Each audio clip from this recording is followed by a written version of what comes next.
So today we're going to talk about the four living creatures in Revelation chapter 4. But you can't talk about the four living creatures without talking about the four living creatures that we find in Ezekiel chapter 1. This famous wheel within a wheel vision that Ezekiel saw. I'm going to break that down for you today. So if you're interested in a pretty cool decode of not only the four living creatures in Revelation 4, but also the whole wheel within a wheel thing of Ezekiel chapter 1, I hope you'll stick around.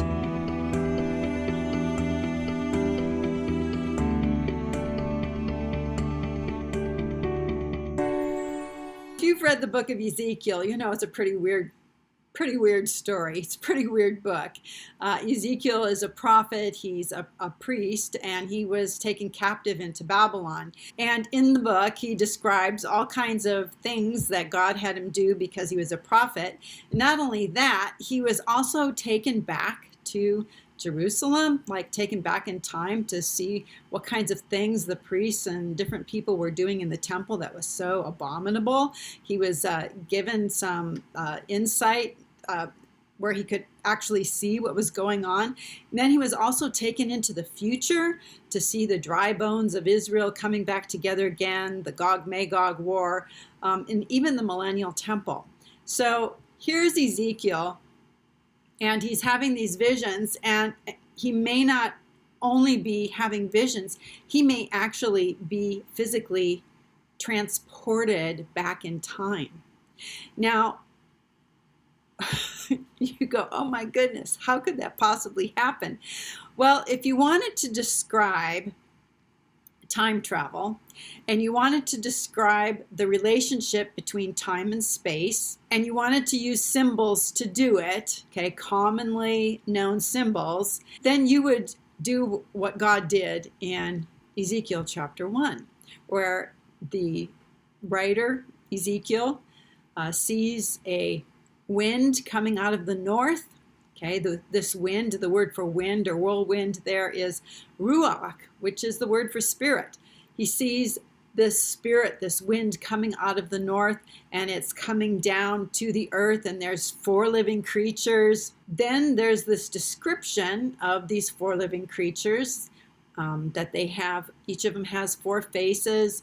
There's a face like a man, an ox, a lion, and an eagle. Talks about how they move, and there's this wheel within a wheel, okay, and there talks about rims full of eyes and so on. If God wanted to talk about people being able to be transported back in time, move forward in time, go to other places in time, and we know that time and space are connected, right? There's something that's connected, and we actually see that in this passage in Ezekiel. The reason we have to talk about Ezekiel first is because there is this correspondence, this mirroring between heaven and earth. And if we can understand what's going on earth, with the four living creatures, the wheel within a wheel, and all of that, we'll be able to sort of extrapolate that to what's taking place in heaven with the four living creatures and their, faces and their wings and so on. So this is going to be a Bible study that is kind of esoteric in the sense that if you're a very literal person, you may have trouble with it. I'm going to do the best that I can to try to take these abstract symbols and concepts and make them kind of real for you, okay? So before we talk about the space-time continuum that's found in Ezekiel chapter 1, I want to talk about the 12 tribes of Israel. And specifically, I want to talk about first the prophecies that their father, Jacob, gave to each of the sons of the 12 tribes. The first prophecy was for Judah, and this is found in Genesis 49, verses 8 and 9. Judah, your brothers shall praise you, your hand shall be on the neck of your enemies, your father's sons shall bow down before you. Judah is a lion's cub. From the prey, my son, you have gone up. He stooped down. He crouched as a lion, and as a lioness, who dares rouse him? Okay, we're going to see these four living creatures in Ezekiel, plus the four living creatures in heaven. They're associated with a lion. Okay, let's go to the next prophecy. This is Genesis 49, 3 and 4. Reuben, you are my firstborn, my might, and the firstfruits of my strength, preeminent in dignity and preeminent in power. Unstable as water. You shall not have preeminence because you went up to your father's bed, then you defiled it. He went up to my couch. Okay, so here's a picture of Reuben. He was the firstborn, but he defiled his father's couch. He had relations with a woman that he should not have, his father's concubine. And he is presented as a man who is unstable as water. So keep that in the back of your mind. Then there is Dan. Dan shall judge his people as one of the tribes of Israel. Dan shall be a serpent in the way, a viper by the path that bites the horse's heel, so that his rider falls backward. I wait for your salvation, O Lord. Okay, so here's Dan is associated with a serpent. Okay, so when the 12 tribes were in the wilderness, after the tabernacle had been built, the tribes of Israel were arranged according to north, south, east, and west. Judah was directly to the east of the tabernacle. And you'll remember that the only door that was part of the tabernacle faced east. And so Judah was going to be right outside the entranceway to the tabernacle. So that puts him in the most prominent or preeminent position. And Judah is associated with the lion. And so Judah is actually associated with the constellation of Leo. Okay, Leo the lion. So in the encampment of Israel, there was tribes to the east, tribes to the south, tribes to the west, and tribes to the north. And so they were all divided up. And what's interesting is if you looked at it from an aerial view, you would actually see a cross with the tabernacle in the middle.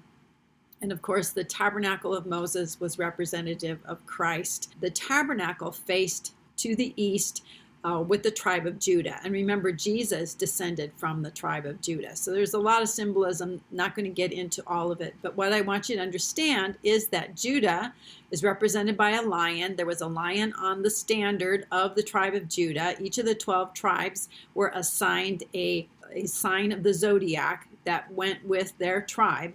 And the sign for Judah was the sign of a lion. Okay, that was on their standard.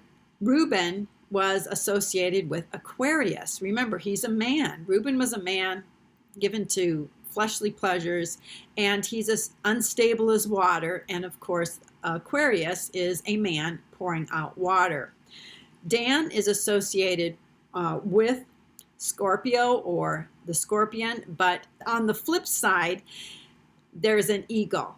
Okay, it's associated with the eagle and the scorpion. So there is a good and a bad, a dark and a light side to this tribe of Dan, which I think plays out historically for this tribe, because they were the tribe that sort of led Israel into idolatry. So the scorpion was, kind of a good way to describe Dan. But Dan means judge, and this eagle is sort of the light side to the dark of the tribe of Dan, and so an eagle was associated with Dan instead of the scorpion. And then Ephraim was head of the three tribes on the west side and associated with the bull or Taurus. Okay, so the four living creatures in both Revelation 4 and Ezekiel are associated with a lion, an ox, a man, and a bull.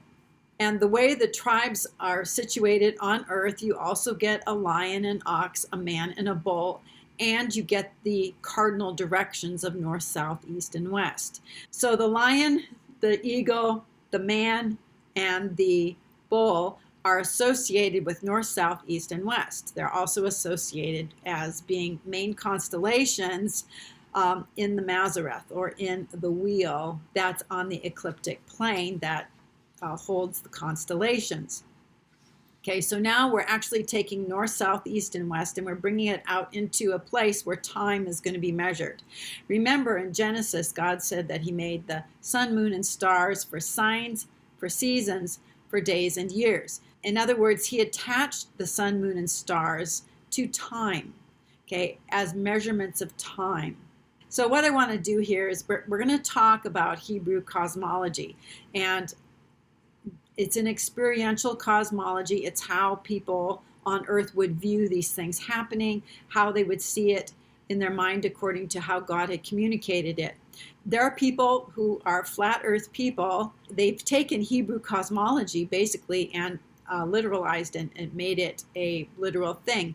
And I'm going to talk about Hebrew cosmology, but I'm just going to warn you ahead of time that if you want to talk flat earth, you can't do it in my comments section, because this is a Bible study. We're not talking flat earth here, even though I'm going to use this Hebrew flat earth cosmology. Okay, so just a warning ahead of time that if you want to discuss flat earth, you'll have to go somewhere else. I'll just delete the comment unless it applies to end times or to our Bible study today. If I don't see that there's any particular Bible study application, I may just delete the comment, even though I love you and I like you very much. Okay, I just don't want to have to field all the flat earth comments that I'll be getting, and I know I'll be getting a ton. This is a Bible study. We're studying prophecy. We're studying symbols and signs and pictures that God uses when he talks about eternal things. Okay, so that's really the important thing here. So in Hebrew cosmology, we actually have what looks like to be a flat earth, and the sun is seen to, rise and set every day, and it goes on a cycle. And that's something else that we need to understand. We tend to think of time in our Western world as being linear. Okay, we just march from one day to the next into our future, and it's kind of a straight line. But that isn't how God views time, and it wasn't how the Hebrews viewed time. They saw it as being cyclical. It cycles, it circles around. And when we see that word wheel in the book of Ezekiel, it comes from the Hebrew word that just means revolution, or to revolve, or to cycle. Okay, so that's what wheels do. They cycle around. So one of the first cycles that we see, it's the smallest unit of time really in the bigger picture, and that's the sun rising. Okay, so the sun comes up, the sun goes down, it comes up again, it goes down, and it looks like it's making a kind of a circle in the sky. Okay, so we have a wheel. And by the way, when I was in Israel a few years ago, I saw this floor, this mosaic floor, and at the time I was pretty shocked. Why are these people, why do they have a zodiac on their floor, on their synagogue floor? I didn't understand, okay, that the 12 tribes were associated with the sign of the zodiac. Okay, this was like 99 was when I was in Israel. I didn't know this stuff then. I didn't understand what was going on with this picture here, but this floor in this synagogue, this ancient floor, is actually a picture of Ezekiel chapter 1. Okay, it's Ezekiel 1. And in the corners here, you're going to see the 4 living creatures. You're going to see the signs of the zodiac. And in the middle, you're going to see the sun. Okay, this is the sun. So when we're talking about revolutions or cycles, what we're talking about is time. Because the sun will come up, it'll cycle through, it'll circle around, and it'll do it over and over again. The moon will do the same thing on its its cycle, its lunar cycle. And then the constellations actually have 2 cycles. One is the one that they do every day, where they rotate, what looks like rotating around the North Star. And by the way, north is really important here. We're going to talk about the significance of north here in a minute. And then there is the yearly cycle, where the constellations move around the ecliptic plane so that the sun, is in each of those constellations for about 30 days in the year. So every month the sun comes up in a different constellation. So the diurnal, which is the daily cycle of the stars through the sky, and then we have the yearly one on the ecliptic plane, and we also have the the sun circling and the moon circling. So these are all wheels within wheels, okay? They're all wheels, and we're talking about time. All right, so we're talking about the passage of time. So the four living creatures are associated not only with the tribes, which are associated with directions, but they're also associated with movement of the constellations through the ecliptic plane, and then their movement every night, where they just whirl around the North Star. Okay, and this is all from observation. There's two directions that are really important. One is east and the other is north. So if you look at this picture here, and this is how an Israelite person would understand north. North is the immovable North Star, and it's at the very center. So no matter where you are on this earth right here that we see, the compass would always point to the center. Okay, so when this cloud comes out of the north, it's coming from the center, and the center is where God is. Okay, that is the focal point of everything. The temple is on the sides of the north. Okay, and when it says here that the whirlwind or the spirit comes from the north, we know it's coming from this place of singularity where everything joins up, where time doesn't really exist. Okay, we're all points that are on the outside all meet together in the middle. Okay, so I know this is all kind of esoteric, but what we have to understand here is that what Ezekiel is talking about is time. He's talking about time and space. There's a corresponding heavenly type. When we see all points join here in the middle, this is where God is. Okay, he's in the center. If all of this was elevated, and he would be on top, okay, in the middle. And that's sort of how we see everything in heaven, that these four living creatures that are in heaven are around the throne. The 24 elders are around the throne. It's not like we're seated in front of the throne like an audience would be a spectator at, a stage production or something. This is all around and on a sea of glass. Okay, so the glass is pictured as the firmament that we read about in Ezekiel chapter 1. So let's just look at that really quick. Verse 26 of Ezekiel chapter 1. And above the expanse over their heads, talking about the four living creatures, was the likeness of a throne with the appearance of sapphire, and on the throne high above was a figure like that of a man. So you have the four living creatures who are actually attached to the earth. It says they stand on the earth. Their wings touch. In other words, they're all connected to each other. Okay, and we'll read this in just a minute. And above them is the firmament. Okay, and this is comparable to the sea of glass that's in heaven. And on the throne high above was the figure like that of a man. From what seemed to be his waist up, I saw a gleam like amber with what looked like fire within it all around. And from what seemed to be his waist down, I saw what looked like fire, and brilliant light surrounded him. And the appearance of the brilliant light all around him was like that of a rainbow in a cloud on a rainy day. This was the appearance of the likeness of the glory of the Lord. And when I saw it, I fell face down, and I heard a voice speaking.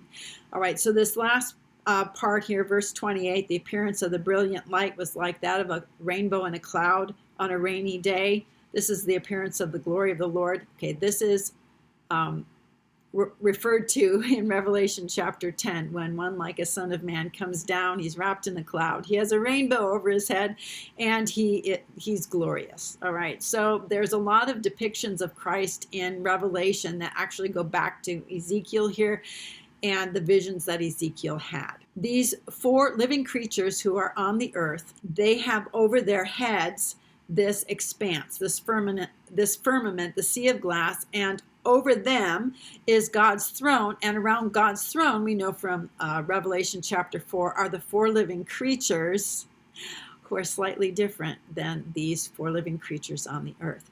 They both are guardians of time, of their kind of time, and they're both guardians over space.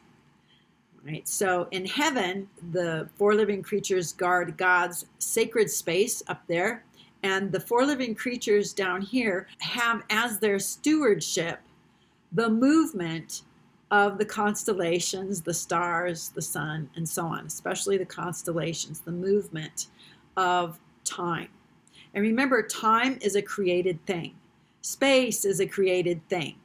Okay, the time-space thing. It's created, and God puts his angels and heavenly beings responsible for aspects of his creation. Now in Revelation, we know that there is an angel over the fire. Okay, and that's the fire, that the lake of fire. Okay, that's the fire he's responsible for.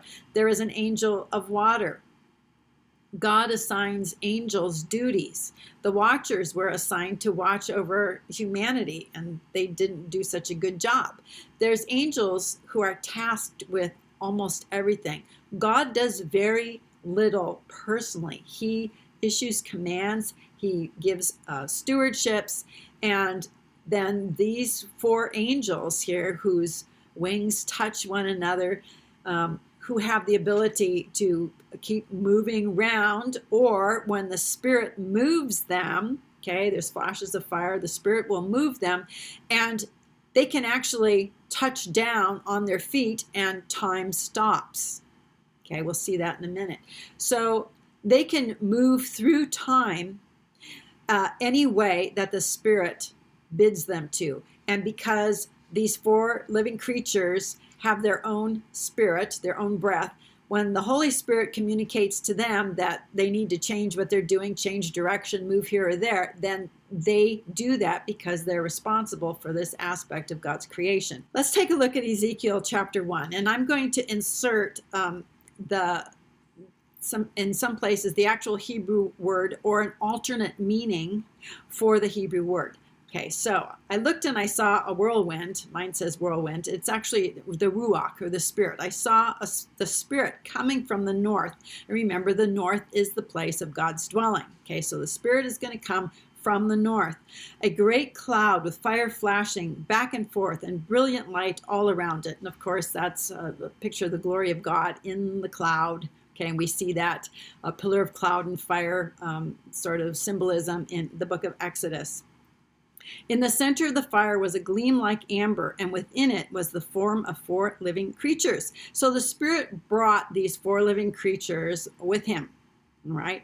And they had a human form, but each had four faces and four wings.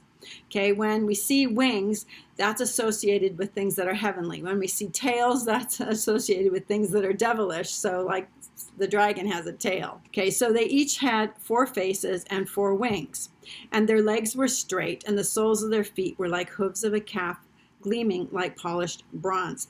Now, when we see the four living creatures in heaven, we also see them in Isaiah chapter 6. They're called the seraphim, or they're flames of fire, which is what seraphim means. And they have 6 wings. And I think that they don't have feet that can be stabilized on the earth. They have wings. And the four living creatures in heaven, according to Isaiah chapter 6, they cover their face, they cover their hands, and they cover their feet. They're in such a place of holiness that they demur. They cover themselves because they don't want any aspect of themselves to be seen, only God. Here, these entities, these four living creatures, only have 4 wings, okay, because God's holiness is not exactly present here on earth. Their legs were straight, and the soles of their feet were like hooves of a calf, gleaming like polished bronze. And under their wings, on their 4 sides, they had human hands. And all 4 living creatures had faces and wings, and their wings were touching one another. Okay, so they're all connected. That's what touching means, that they're all connected. And so if we look at the zodiac, all signs, 12 signs of the zodiac are all connected. So the 2 signs of the zodiac that are between, like, say, Leo and the next sign over, they're connected, and we'll say they're connected by these wings. And their wings were touching one another, and they did not turn as they moved. Each one went straight ahead. In other words, they don't change their position or the direction that they go on the ecliptic plane. They only go one direction. None of this changes. All right, so they just go straight ahead. And the form of their faces was that of a man, and each of the four had the face of a lion on the right side, and the face of an ox on the left side, and also the face of an eagle. Such were their faces. So that's the man, the eagle, the lion, and the ox again. And their wings were spread upward. Each had 2 wings touching the wings on the creature on either side, and 2 wings covering his body. Each creature went straight ahead.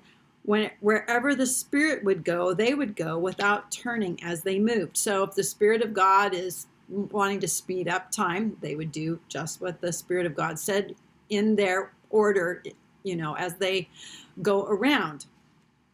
In the midst of the living creatures was the appearance of glowing coals of fire or of torches. Fire moved back and forth between the living creatures. It was bright, and lightning flashed out of it, and the creatures were darting back and forth as quickly as flashes of lightning. Okay, so this is where we get the time travel. Okay, the Spirit of God is in this cloud in the midst of the living creatures. And in heaven, we see the Spirit spoken of as torches, the 7 torches or 7 flames of fire before the throne. So we know that this is a picture of the Holy Spirit, and he is moving. Okay, and wherever the Spirit moves, okay, with relation to time and space, that's what the living creatures do. Okay, and they do it as quickly as the Spirit indicates. Verse 15, and when I looked at the living creatures, I saw a wheel on the ground beside each creature with its 4 faces. And the workmanship of the wheels looked like the gleam of beryl, and all 4 had the same likeness.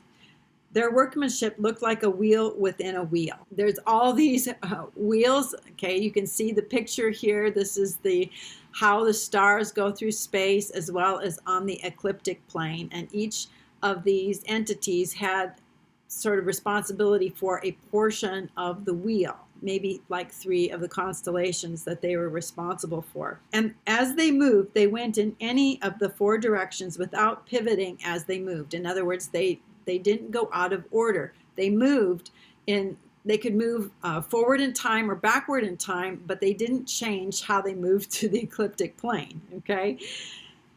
Their rims were high and awesome, and all 4 rims were full of eyes all around. Okay, this is where you kind of have to look at the Hebrew there. The word rims there, it can mean a vault, so a vault like a vaulted ceiling, or it can mean a shrine. Okay, and actually shrine is how Ezekiel uses this word, the same Hebrew word later on in the book.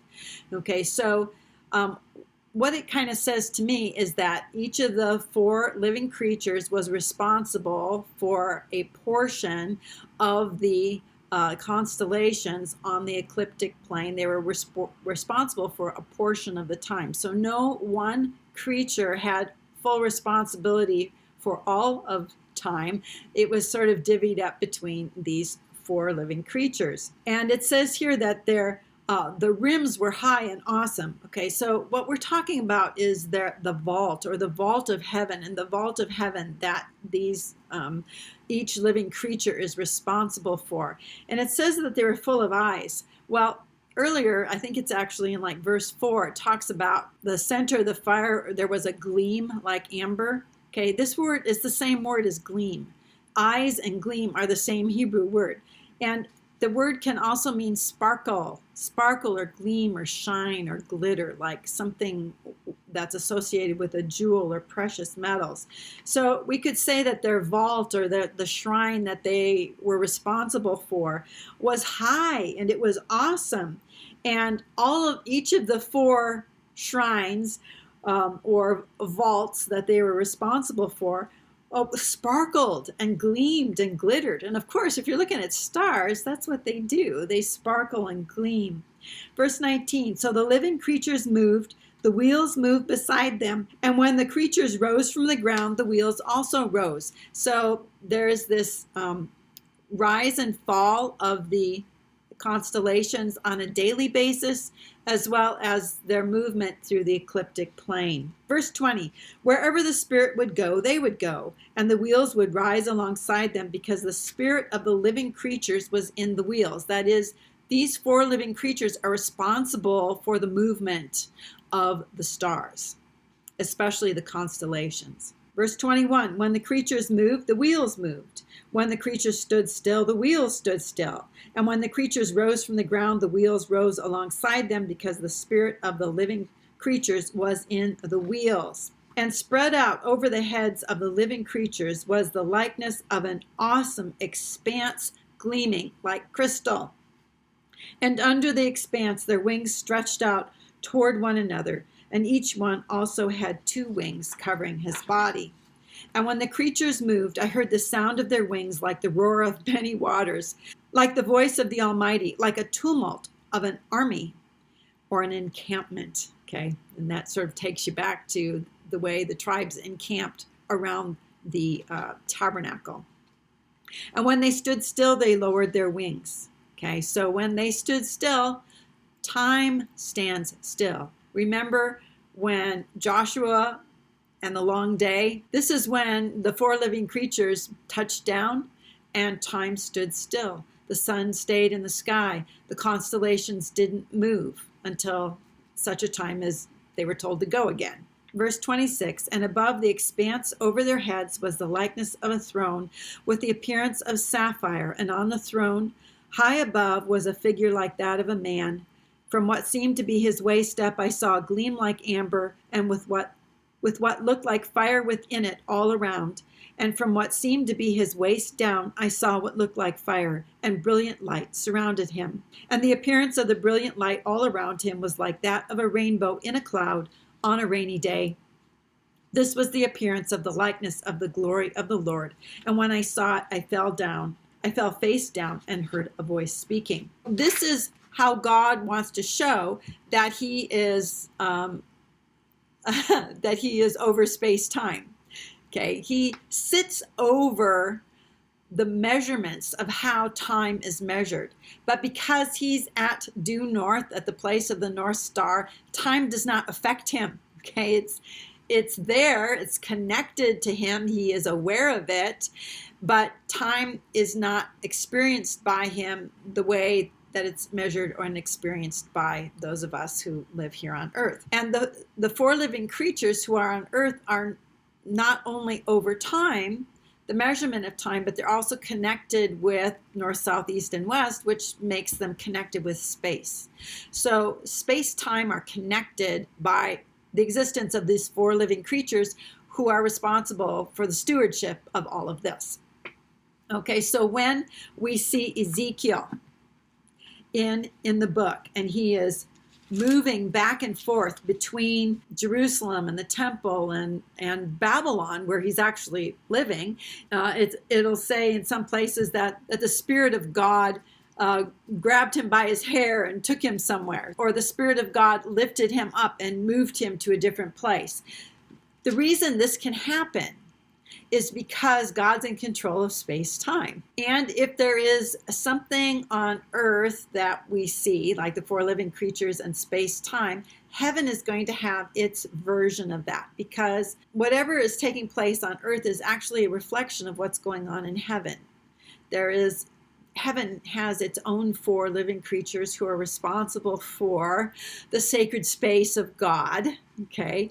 And they experience time in a still way.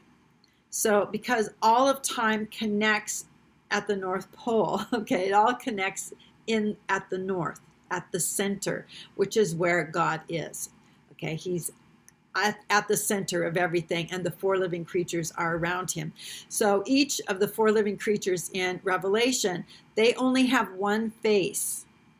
Okay, it's where every corner of the constellations, every part of this Mazzaroth or the Zodiac comes together and has its representative in heaven.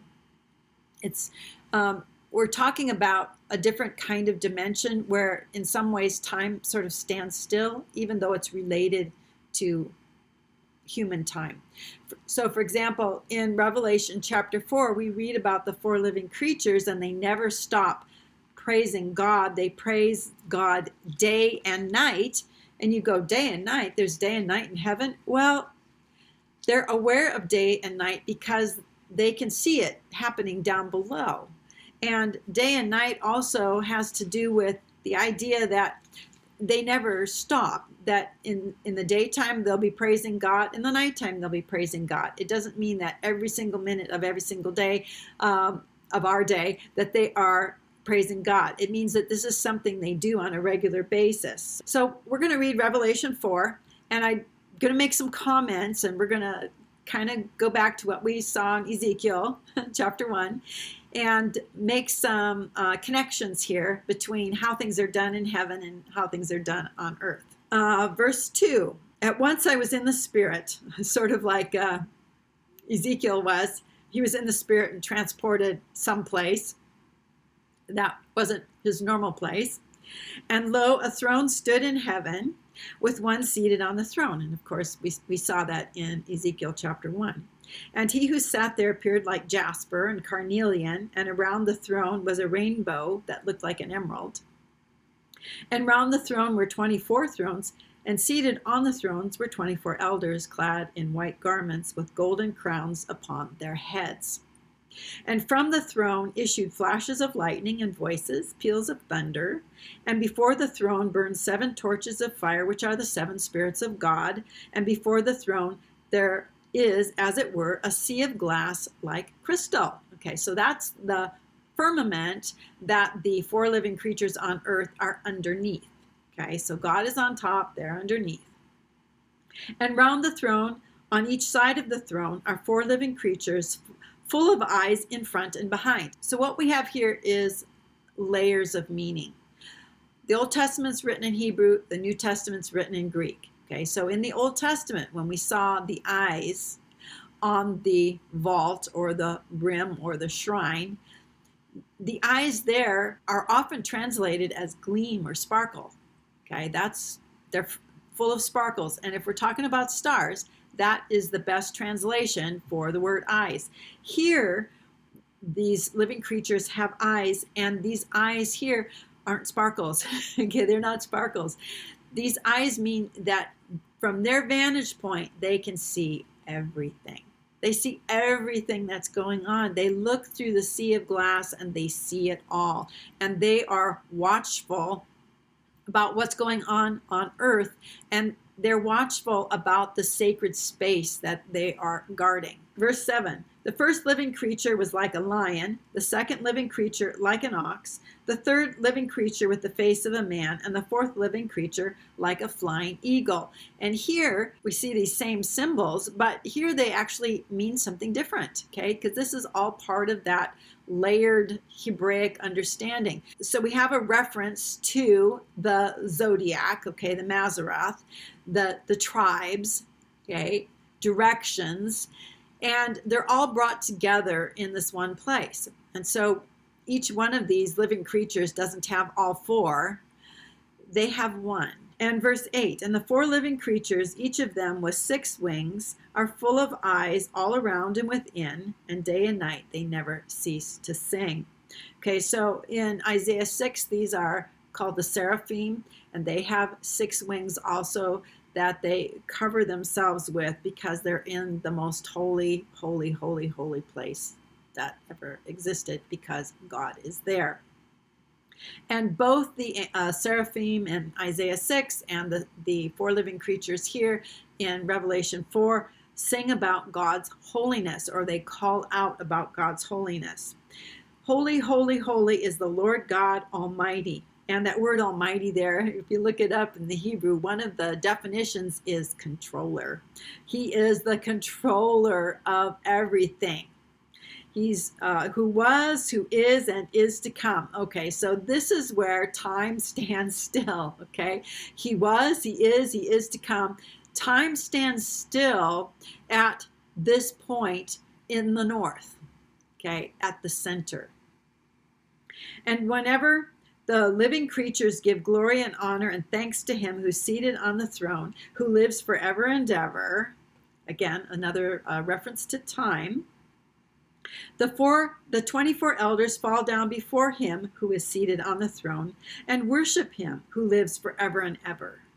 And they cast their crowns before the throne, singing, "Worthy art thou, our Lord and God, to receive glory and honor and power. For thou didst create all things, and by thy will they existed and were created." So the 24 elders who are seated on thrones, who are wearing golden crowns, they take those crowns, and, in our mind, when we see the word cast, it's like they just fling them at the Lord. They throw them down because they don't need them anymore. Well, that's not exactly what's happening here. It's they place them. They take their crowns off and they place them before the true king, the one king from whom every other king derives any kind of authority at all, is from God. And so they take their crowns off in the presence of God when they are worshiping and adoring and prostrating themselves before God. Okay, so I don't really have any show notes for this. I thought a picture is worth 1,000 words, so you're better off to take notes, and I may be able to do it's basically a chapter. I'm writing a chapter whenever I do show notes for you, just so you know, and it takes me probably about 8 to 10 hours to write one of those, and frankly, I just don't have the time today to do that, but I did want to get this information out to you because I thought it was really interesting. I hope you did too. I hope you will check out some of my other videos, that you'll share this video with people you think might be interested. Even if they're not interested in Revelation, they might be interested in Ezekiel's wheel within a wheel. And leave a comment. We'll see you on another video. Till then, have a blessed day.